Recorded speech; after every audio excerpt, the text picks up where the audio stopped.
Napanatili ni Pangulong Aquino ang mataas na rating base sa survey ng Pulse Asia nitong nakalipas na Marso.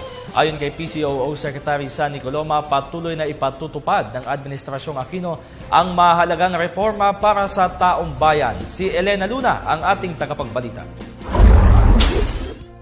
Nananatiling mataas pa rin ang performance rating ni Pangulong Aquino. Ayon sa survey ng Pulse Asia nitong Marso, pinapahalagahan ng 7 sa 10 Pilipino ang mga ginagawa ng Pangulo. Naganap sa first quarter ng taon ang paglagda ng gobyerno at Moro Islamic Liberation Front sa Comprehensive Agreement on the Bangsamoro. Ang investigasyon ng Senado sa pork barrel scam, pati na rin ang pag-aresto sa negosyanteng si Delphine Lee at mag-asawang leader ng NPA na sina Benito at Wilma Chamson.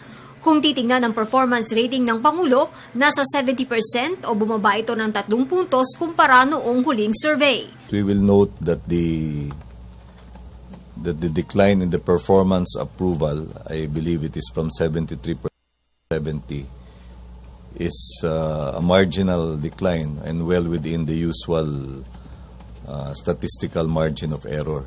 Pagdating naman sa trust rating ng Pangulo, nasa 69% na ito sa dating 74%. Ganito man ang resulta ng survey, binigyang diin ni PCOO Secretary Herminio Coloma Jr.